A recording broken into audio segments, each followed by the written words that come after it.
right, welcome. Hello, everyone. Man They Remember. Man They Remember podcast, episode 4. Number 4. Good morning. Yeah, so we've got a great crew here. We'll introduce them here in just a second. Want to remind you why we're doing this podcast. There's a problem we're trying to solve. Men aren't necessarily feeling encouraged in our society anymore, and we want to encourage men. And there's a big gap. There's a whole lot of men missing from families, from work, from the community, from society at large. And so we see the problem and we want to help solve it any way we can. So so that's what we're doing here, trying to change the story, change the inevitable ending of the story in the middle. So but sitting here to my right, your left. I should say we're pre-recording it this week because Sunday is Mother's Day, and we didn't want to take men away from Mother's Day duties and responsibilities. They should understand, though. Yeah. So we're recording this on a Tuesday. We'll air it live on Sunday. There you go. But sitting to my right, your left, for people watching on Facebook, is Paul Cool Voice Reyes. Paul Cool. Good morning. Hello. That's your good to be here today. That's your nickname. That's his radio name. Yeah, That's my radio. I need Robbie to make me a shirt that says that. Cool voice. Or a That's hat. a good idea. Yeah. Ooh, there we Cool go. voice. There we I go. like it. Yeah. And here, sitting to my left, back with us since the first episode 0, we've got Russ Manning. How are you doing, Russ? Good. I don't think have a it's nickname yet. man sounds like a sissy voice, I think, probably. No. No, it's important to have different sounding voices. If I got no cool. if everyone sounds the same, then no one knows who's talking. Who's talking? Yeah. It's a boring thing. And further to my left, on your right, is back with us. He's only missed one episode so far. Rylan, how are you? I'm doing good. Glad to be here. Yeah. So we're supposed to say something interesting about ourselves that we like. Like, I'm David and I like Vernors, and most people don't know what Vernors are. No idea. If you've Vernors watched is. the show Parks and Rec, you've seen Vernors because it's in a lot of the episodes. But it's a Midwest ginger ale. But it's different. It's different than Canada Dry or some of the other ginger ales out here. It's got a different taste, and but my wife doesn't understand it. She's like, it's just ginger ale. Can't you just drink ginger ale? Yeah. Like, it's not the Can't same. do it. Is it like brewed ginger ale? Is that a thing? It or might be. like- It's what is it? Ginger soda is what's on the bottle. So Ginger soda. it might be a little Interesting. bit different. Okay. Yeah. So Okay. Paul, anything That sounds interesting? Something interesting about myself. Let's see. besides the cool voice. Besides the cool voice, was passed. It's interesting, from, though. Yeah. Let's see. So, I love manly things, right? Yeah, I love guns and liberty and justice and, coffee and all that good stuff. Pursuit of happiness, if you're going to go with the Pursuit- whole... Exactly. I'm Life, liberty, guns. all American, David. Coffee and the pursuit of happiness. But I also love to spend a lot of money, a extraordinary amount of money on small little pieces of plastic from Europe, actually, from I think the United Kingdom. Wow. Oh, Yeah. all right. Yeah. It's just like generic pieces of plastic. well, it's actually a game. It's called Warhammer 40K. Okay, and Warhammer. It's a thing. I've It's heard this you whole say thing. this before. We've talked about this before, and it's incredibly expensive. When I think about what I'm buying, I'm like, I just got to not think about it. Because it's like, so it's you buy these little figures, right? And it's a game, and you play this tabletop miniatures game, and you buy them, and they're like, like the boxes, like models where you build them, and you put it together, and they don't even build it for you. You got to do it yourself, and then you got to paint it. But then you play a game. It's a brilliant strategy. It's genius. Yeah, and then they make rules and because you get to pay you, and then you get the experience of painting it and putting it together. The privilege, I think, is what's on the website. That's right. We'll allow you. But it's a fun game, and there's a bunch of cool guys we hang out and drink beer and then play with little mini figurines and. Okay. have a battle. Warhammer 40K. Warhammer 40K. See, now I'm trying to Yeah, talk have to deep look and at cool that. like I you. know. Yeah. I would say look into Warhammer. it, but you said it's super expensive, so I'll just, Yeah. I'll just look. I don't need anything more expensive in my life. Stick with your expensive golf Yeah, habit. pretty much. Yeah, some of these little figures, you buy like a little, it's like an inch, 2 inches tall. It's like $35, $40. Wow. And it's you gotta. Now, do they have assemble. value? Can you sell them later? That's the thing. It's like cash, you buy something, you can resell them for close to what you paid. Okay. So Wow. there's a So you're not huge losing money if you decide. community. to. Yeah. You Just time from building it and Right. painting it. exactly. Some people build them and paint them and then sell them for more than they paid. Okay. Cool. It's the thing. So Nice. that's something interesting. Yeah. Nice. That is About interesting. So we I got had any no listeners idea. out there that Yeah. are into Warhammer 40K? Yeah, I mean, a vendor. You have a Or comp. at Paul least up. you can probably sell something to I Paul. know, that's right. Looking for Space Marines? Anyone selling? You let me know. Leave my number in the Yeah, the there you go. description here. Flash it up there. Kids won't be able to go to college, but you'll have Yeah. a nice Warhammer. That's right. College is overrated. I know exactly. Who would say? Yeah. So, anything interesting, or you got a story, something you're loving, you want to share with us this week? I'd like to take my time and share a story if I could. Okay, yeah. Our church, the church that we go to, that's the sponsor of this program that David's pastor of. We have a program. See, that was a secret until just now. You just Oh, let I it all didn't out. even know. Nobody yeah. knew. You can edit that out. He has no affiliation with God whatsoever. That's right. Strike it from the record. We have a program here called Fathers in the Field, and it's a pretty cool program. It's actually a national ministry that we help young boys that don't have dads in their lives. Just do fun stuff with them, and do community projects with them, and it's been an incredible experience for me. I've had a young man And that mentor I'm him. mentoring him Yeah. since he was 11, and he's now 17, and so that's been a cool experience. But just Sunday, actually, we've been helping try to find a job. He's been looking for work, and he just can't seem to land anything. That 17-year-old kind of just Nobody a wants to be the struggle. first to- right? Yeah, Right. So yeah. we were actually over. We were living in Vancouver, Washington, which is a kind of a suburb or a smaller city of Portland.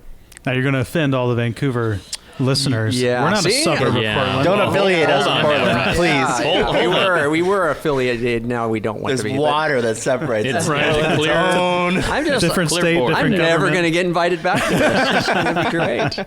So anyway, I was over in Oregon, Beaverton area, and was talking to a guy. We had our grandkids at a park, and was talking to a gentleman who's actually the operations manager for Chick-fil-A over there, and we're chatting, and I told him this young man that I mentored his story, and he had a similar story where he had grown up in an orphanage in Liberia and was adopted out, doesn't know his wow. mom and dad, and so he said, I love his story.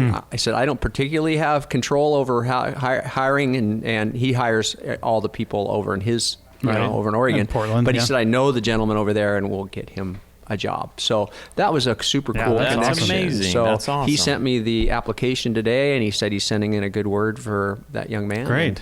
And we're hoping that it'll work. But that was just super exciting to see, to help maybe, because it's Chick-fil-A, and I really like their philosophy of business and their whole direction. So Yeah, I it's think it'd be a great starting job. starting job for him. So That could potentially set him on a really good course for a career in life. Yeah.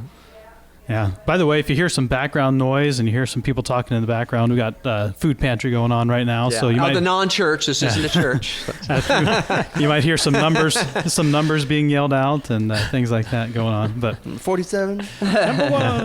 Rylan, you got anything you're loving or interesting to share? I'll just share something quick and interesting. Yeah. Not super interesting, but just like Paul, very into guns, liberty, pseudo happy, and all that fun stuff. But another thing is, we'll just go with like the favorite TV show that I've watched too many times, which is The Office. The Love Office, that show. yeah. Oh, classic. Yeah, that's a great one. It's a good show. Yeah, I was thinking about, when last episode we were talking about work ethic, that kind of thing, and I didn't throw in the office reference. Feels like there should be an obligatory office reference in every Right? episode. I know. Ooh. But yeah, with Stanley, there's that one quote, one talking head where he says, in my day, you You just went to work and you sat down and you did your job and you went home and you didn't, you're just basically saying you didn't need to find all of your meaning in your job. You went to work and you got paid. It's essentially what he was after. Didn't really care that much about it, but all right. Well, cool. By the way, since you guys are some gun guys, so I have a 357.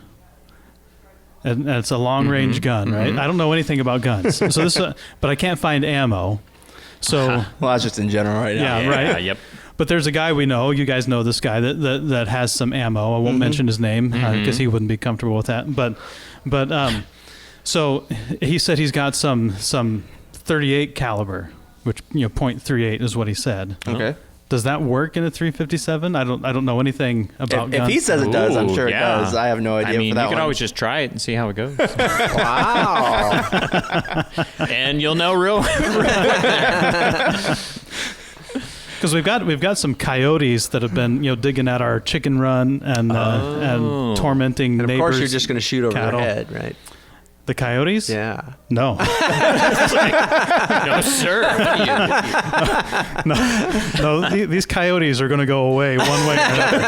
I don't know how, but if I have to trap them old school with like a bear trap and a paw and deal with them that way, I will. But they're going to disappear. And we're technically a farm, and they're threatening our livestock, so we're within our rights to protect our livestock. Yeah, so, absolutely. Yeah, if that person says that it goes with that, then I'm sure it does. then Because he's way more knowledgeable about ammo than I am. Trust him, yeah. Yeah. Okay. Well, I'll have to update you. But the problem is the kids and Becky and the kids see them out in the field, but I'm not home. Yeah. It's like it's in the morning when I'm not there. Yep. And I saw them one day last week, and by the time I ran in, like I was out mowing and I could see it across the way, and so I jumped off the mower, ran in, got the gun, and ran out, and it was gone. So, Yeah. So your 6-year-old ought to be able to handle that. Just No, it's right. Got Harper, here Train you him go. young, David. You'll update us with a cast on your hand, be like, yeah, the hammer does not work. No, it didn't go well. But yeah, all right. Well, so today we're talking about this. We call it honorable, being honorable. The technical definition of being honorable, it means worth honor, deserving of honor. So it's not a real descriptive definition if you go look it up on dictionary. So you can kind of ascribe some meaning to it.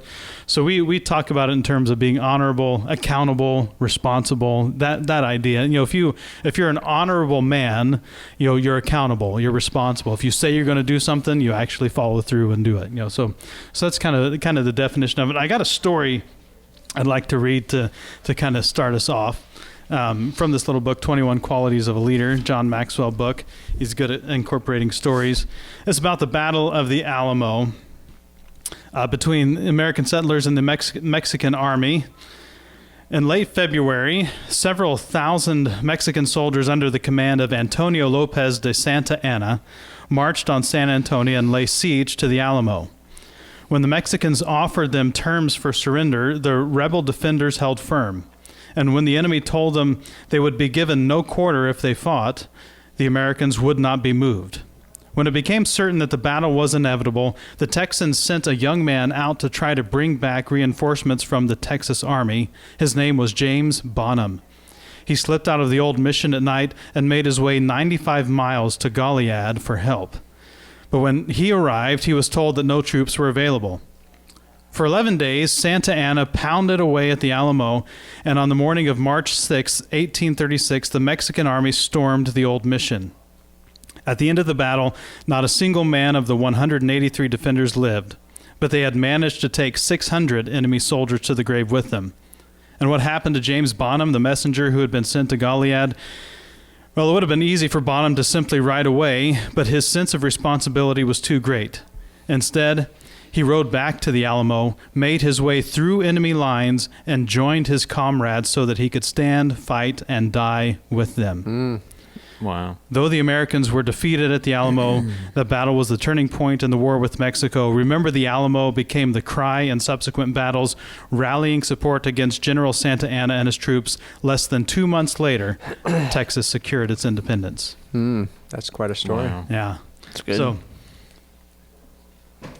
so responsibility, being an honorable, you honor, you would probably in our modern country probably get the Medal of Honor, right, for doing something like that, to go and try and find troops and then riding back through enemy lines to stand with your comrades or your brothers in the war. That's an honorable thing to do, but it's also something that's not super popular in the world today. We're kind of lacking in honor when it comes to, especially a lot of men. And we don't want to blame men. We're not going to diss on men, but we want to help encourage men to become men of honor. So let's talk about it. What do you guys think about being an honorable man? Well, I was thinking of a story actually that I'd heard John Maxwell talk about the other day, which actually brings back a lot of pain. But I'll mention this story. What year was it? The year that it was anyway. As you can see by we live in the Pacific Northwest, right? So a lot of us are Seahawk fans, right? And back in the 2014, 15 or 16, 14, our team was their second Super Bowl, and it was a tight game with New England, and we were right on the 1 yard line and about to go over, and we had the premier running back Marshawn Lynch with that was the beast. He could do no wrong, and everybody knew the ball. And I think we had like 3 downs to get it across the ball. A ton of downs, and so we had plenty of time, and there was a call made by Pete Carroll to throw the ball instead of try to run Marshawn 3 times, and he threw the ball, and it was an interception, and the game was over, right? And just like that, within minutes to go, it was this crushing blow of a Seahawks fans. It just if you're Seahawks fans, you're listening to this, I didn't mean to bring the pain up, because even speaking of that brings tons of pain and hurt, and seeing the Super Bowl being pulled out of your fingers at that last second. But I bring that story up is because in the interview afterwards, Pete Carroll, he could have laid blame, he could have done a lot of things, but responsibility to me was a definition there in terms of what he did is he took full blame for it. I remember that, Yeah, he took full responsibility. He said it was none of the players' faults. It wasn't a bad pass fault. It wasn't anything but his bad call. Right. And to me, what he did was he took the responsibility so that the men on the field didn't have to take it. Right. He was the leader, and he took the responsibility. And I think, and as I thought of that story, I was just thinking about as a dad, right, as a father, as a dad, as a husband. That's really our role. Our family can make some mistakes. We can make some bad calls. The family can make some bad calls, but I believe, the dad is the head of the household. The dad is the one that steps in the gap, that says, okay, it's my responsibility. I'm not going to let, I think, obviously, there might be some discipline needs to happen down the ranks, but I mean, there's some responsibility with the father to say, this is where the buck stops. It's me. So, yeah, this is going to sound like we're doing the John Maxwell podcast, but another thing Maxwell says is that, and leaders, he's talking to leaders, but being a man, and leading your family is a form of leadership, right? And so he says leaders give all the credit and take all the blame. Yeah. Yep. It's good. And I think that's important. But it reminds me of, something he mentioned in this chapter was, you want the ball in the right hands at the biggest moment, Yeah. And that reminded me of the movie Hoosiers. You guys seen that movie? It's been a long time. Yeah. Yeah. I don't think so. Indiana basketball team. Yeah. It's a good movie. If you haven't watched it, you need to watch it. It's a good family movie. It's definitely worth the time. But this is going to spoil it, by the way. What I'm about to share. Yeah, you just don't even need to watch the movie now. It's like spoil the 20-year-old or saw all the movie. Right. But it's more than 20. It's like 30 years old now. But it's got great music, great 80s drums in the music and stuff like that. So that's not really relevant to the story. But they're at the finals, the state championship game, and they're about to the point where they're within a point, and they need they have the ball with a few seconds left. And the coach does that. He does what Pete Carroll did. He says, we're gonna basically trick them, because they're expecting their best player to have the ball, and which is Jimmy. Jimmy Chitwood was his name. They're expecting Jimmy to have the ball, so we're going to run a different play, and somebody else is going to make the shot, and then you could just see the team just. Not Jimmy. Yeah, Jimmy. And then there's this pause, and then Jimmy says, "I'll make it." And then so they just give him the ball, and then Nobody on him, and yeah. So that everyone else is like, okay, well, we'll get Jimmy the ball at the top of the key, and he's he shoots the basket, and he may or may not make it. I don't want to ruin it for you.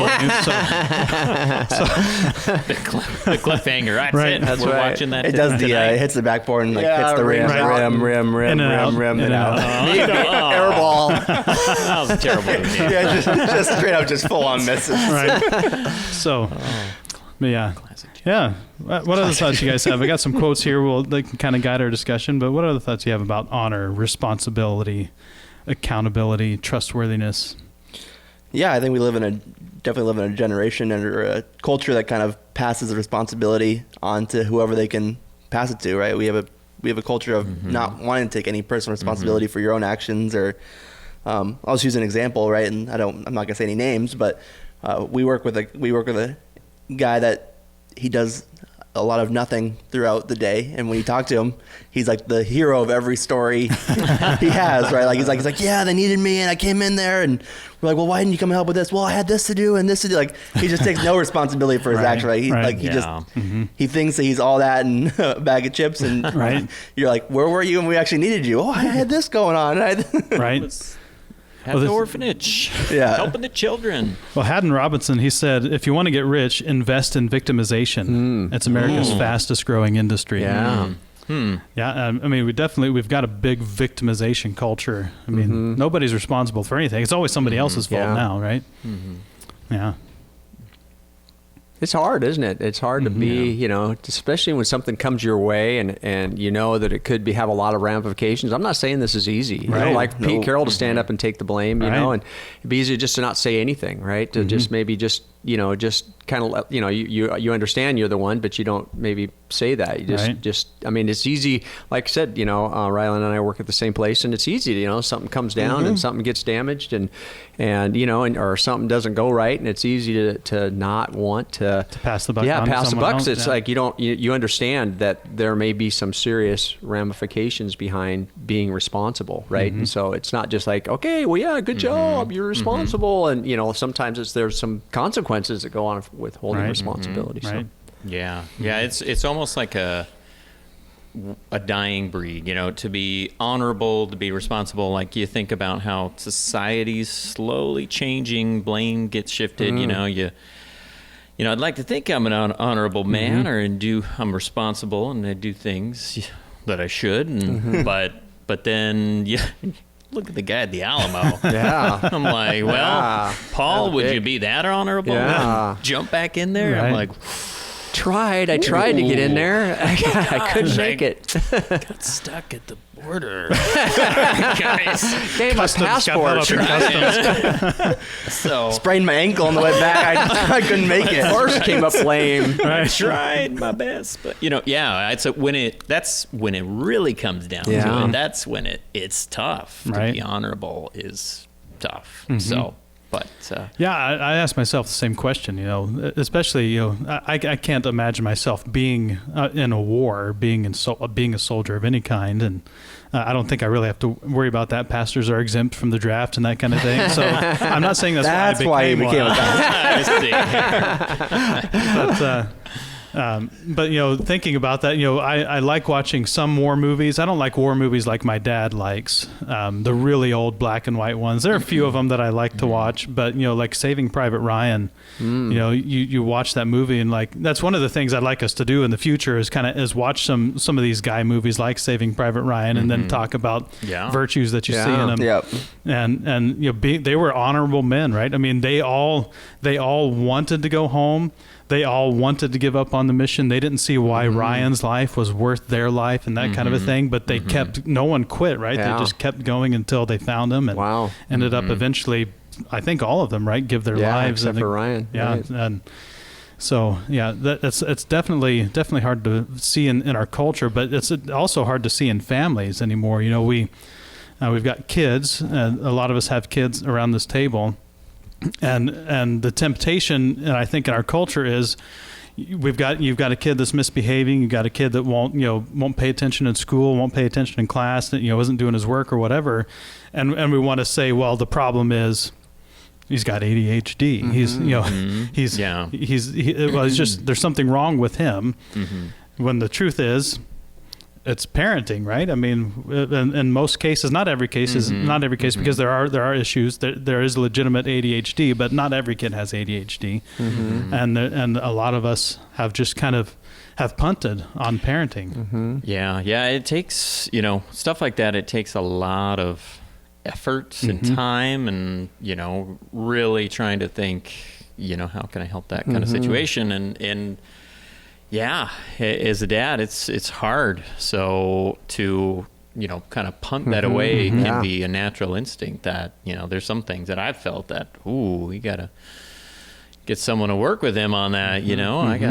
I'm busy, but, you know, to buckle down and be like, all right, we need to, you know, talk to my wife. We need to come up with a strategy and a plan to help him. It's, I need to pay somebody to come in. That's right. Get someone in there, take care of that. Right. Yeah, and that's what I like about, you know, I've enjoyed about that program, Fathers in the Field, is it really is, you know, boots on the field, teaching young men who generationally have probably seen not a responsible dad in their life, not a dad that's stood up and said, you know, I'll take one for the, you know, I'll be the guy in the front, you know. And so generationally they've seen that, and then just at least giving them another chance at something different, right? At something that would be, okay, there's other options there, you know. Learn by example of how to live maybe differently than you would have than the example that you've seen. And obviously the young man has the choice, right? But at least now he can see that the two sides, and then kind of compare and say, okay, how do I want to honor my wife? You know, how do I want to honor my kids? Did I feel honored? How do I want to pass that on? Yeah. So, what role do you guys think selfishness plays into the devastation of honor in our culture? It's huge. It's profound, and I can say from experience that's something that I struggle with all the time, is selfishness. You know, there's been, I mean, countless times where, you know, I should do this, I should dedicate my time to this, I should invest in this, you know, in my children, my daughter, my boys, I should, you know, really spend my time and effort into things that really count. But that selfishness, it's like, but I'm so tired. Right. I just want to sit down, or I want to do something for me. And I don't want to, you know, don't want to say take the easy route and just be like, oh, here's a movie and I'm going to do whatever I want. But, you know, it's constantly fighting that, you know,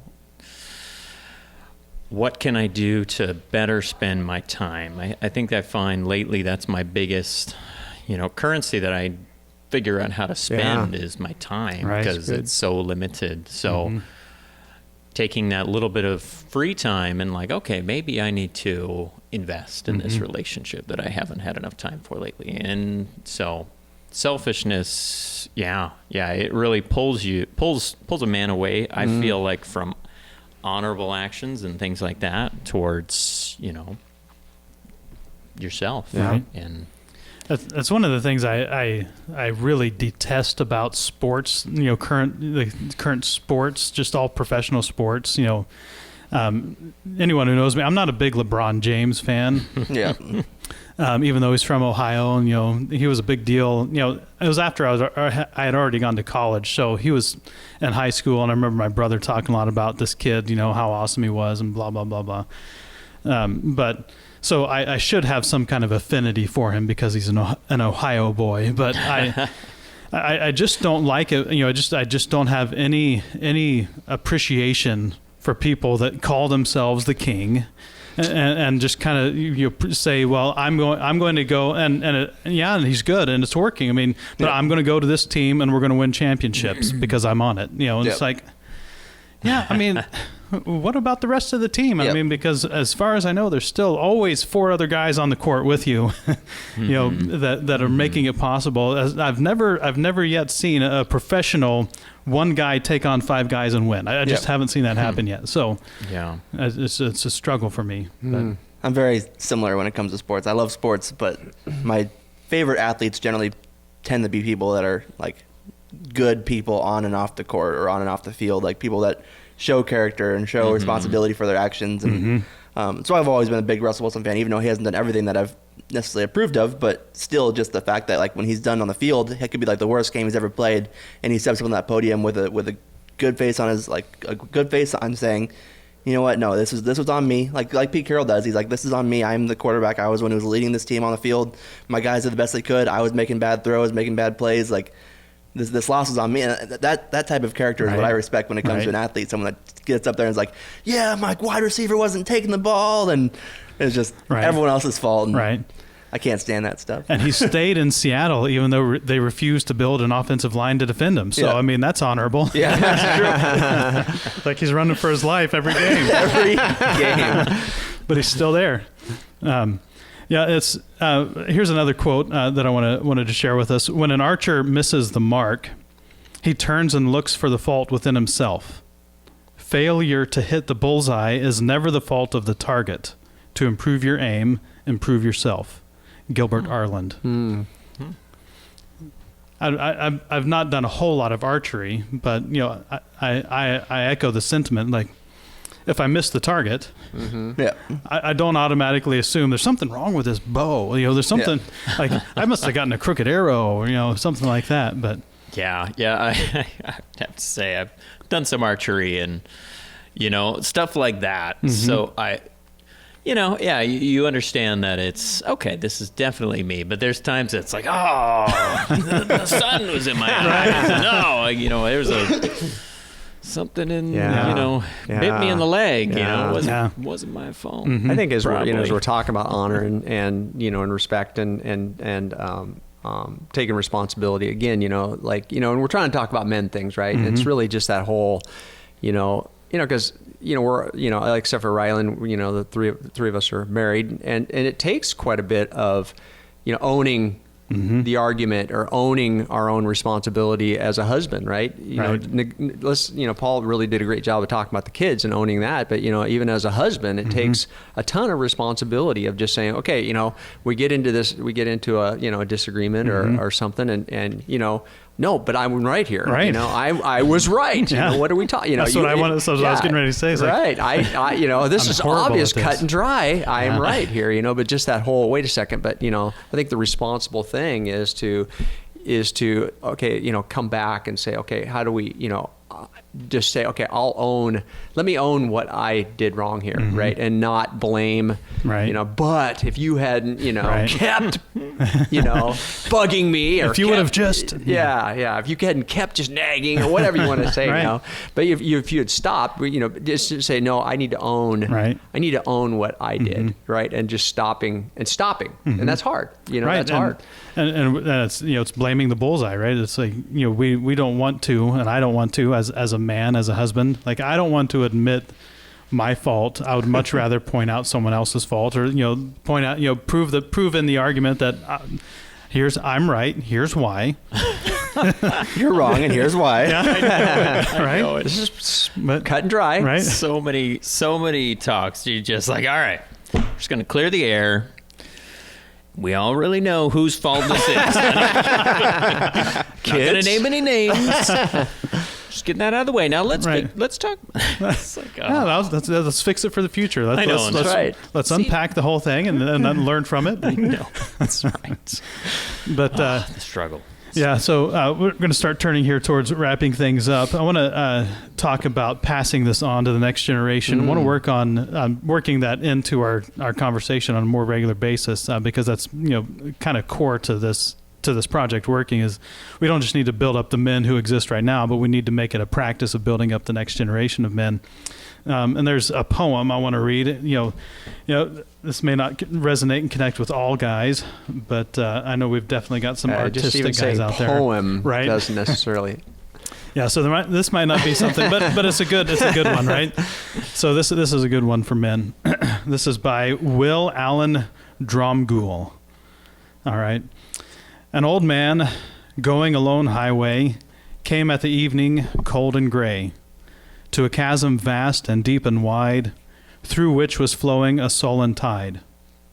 The old man crossed in the twilight dim The sullen stream had no fears for him, but he turned when safe on the other side and built a bridge to span the tide. Old man, said a fellow pilgrim near, you are wasting strength with building here. Your journey will end with the ending day. You never again must pass this way. You've crossed the chasm deep and wide. Why build the bridge at the eventide? The builder lifted his old gray head. Good friend, in the path I have come, he said, there followeth after me today a youth whose feet must pass this way. This chasm that has been naught to me, to that fair-haired youth may a pitfall be. He too must cross in the twilight dim. Good friend, I am building the bridge for him. That's good.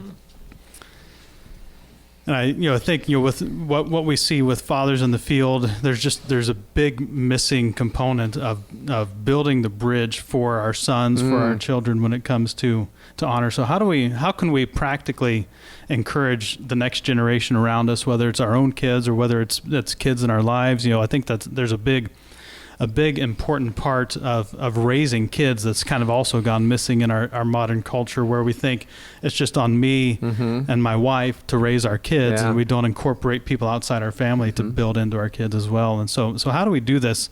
I might want to just pass it to my left here because, this is, for those who don't know, son. Rylan is my youngest boy. And so, so it is passing the baton to him in terms of generationally, passing things on. So, to not to put you on the spot, but how do we, So how awesome was your dad? How did we mess that up? Go ahead. We're ready. Like you're ready to go, throw yourself over the edge with a rope? Or?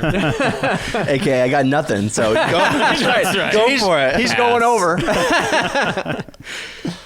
No, I mean, a big one that I learned from my parents, right? Like from a very young age, is they had me, and this isn't necessarily for everyone, but they had me serving at a very young age, which puts you in a lot of different situations where you have to kind of take the more honorable road, where you have to take the more honorable approach, and you just kind of learn to be a little more selfless with your time and your resources when you learn to serve from a young age, right? Because a lot of people, when they get older, they're like, oh, I should go serve, but they just don't know how, right? Because their parents never had them do it when they were kids. So being able to have your kids serve in things that you believe in, things that when your kid gets around these people, that they're going to be learning good values and good responsibilities when they're there, whether that's being in a church or being just involved in something that the people that are going to be there with them are going to be speaking love and life into them and not tearing them down. So that was a big one that I had growing up. Yeah, that's good. I thought it taught me a lot of values. Not that I have imperfect or have all the values, but it's just something that's slave labor. Yeah, that's good. Yeah.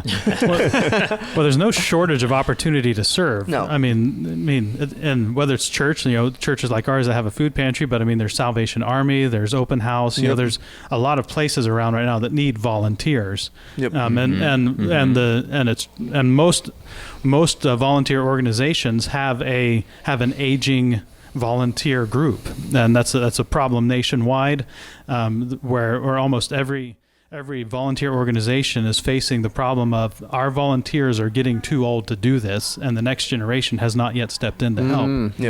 And so there's a lot of good organizations that are facing hard decisions to say, I don't know if we can do this for another 5 or 10 years because we don't have people stepping up. So yeah, it's good. How else do we pass this on? Not just, maybe next generation guys around us that didn't have the benefit of having a father figure like Russ in their life to shape. How can we sharpen one another? How can we sharpen the next generation? It almost feels like, as far as, actions, there's definitely things you can do, like to build a bridge for the next generation.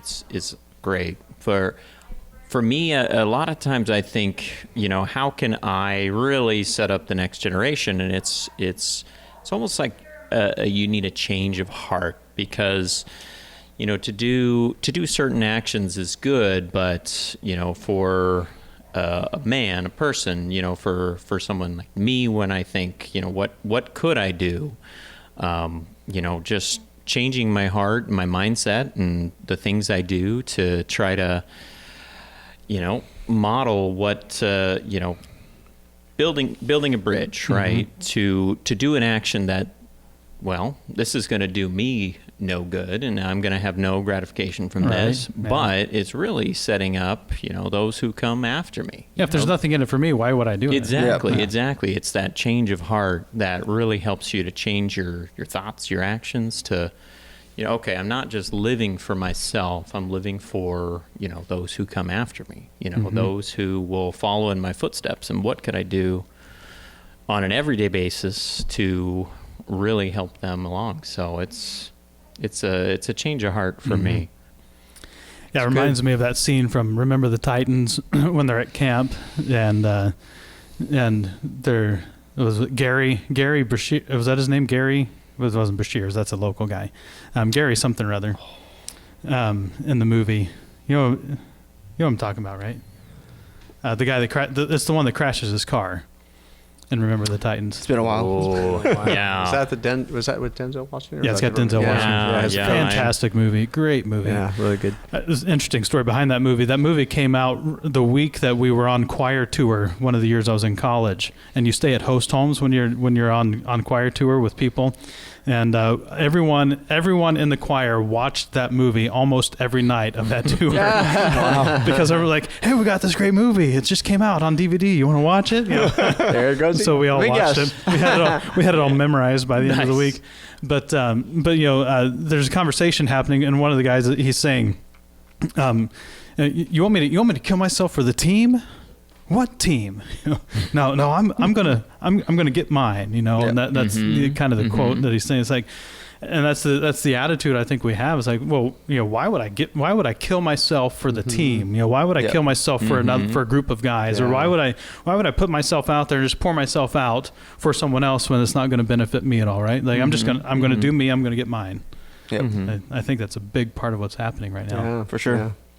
I think for like I said, it's that whole lead by example thing, right? Like I said, we're going to make stupid mistakes and we're always going to screw it up. But for me, I think it's been that because I didn't see this growing up, right? I didn't see a dad that apologized. I didn't see a dad that came back and asked for forgiveness when he made a mistake, when he got angry or whatever. So just for me, turning that down and looking, what do I want to pass on to my kids? What are some of those character traits when it comes to responsibility, when it comes to honor, when it comes to whatever. And some of that time for me, it was just like swallowing my pride a lot of times. Say even though I don't feel like apologizing for getting angry and for blowing up or for whatever I did, it's that say I need to do that, right. Because I never saw that as an example. So it's just that I need to go and say, Dad messed up here, and would you forgive me? So that humbling of yourself, that ability to just say, even though it's hard, it's hard to do that, but that just wanting to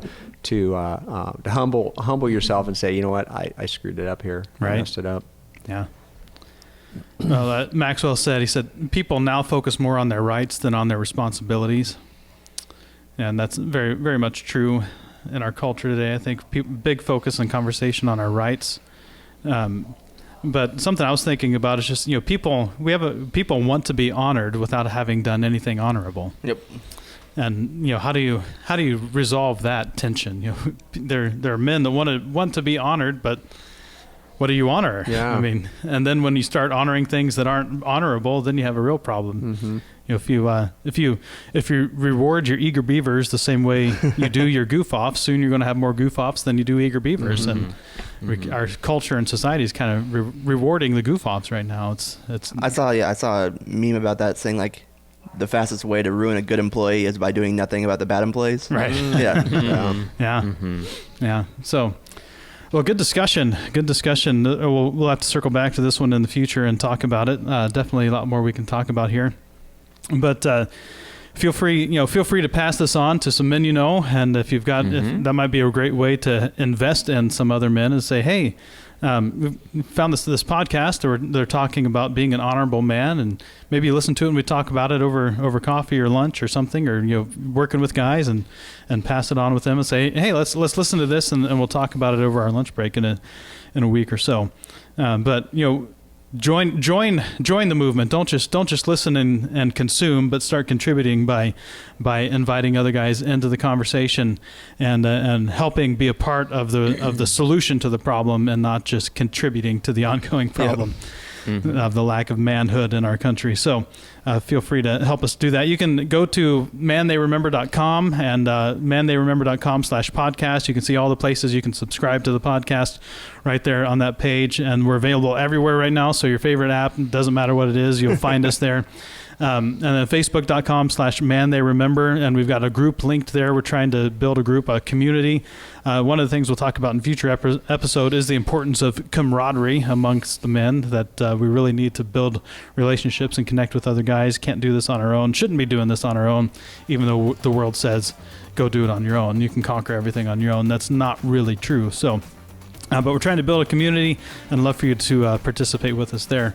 But until next time, have a great week. We'll see you soon.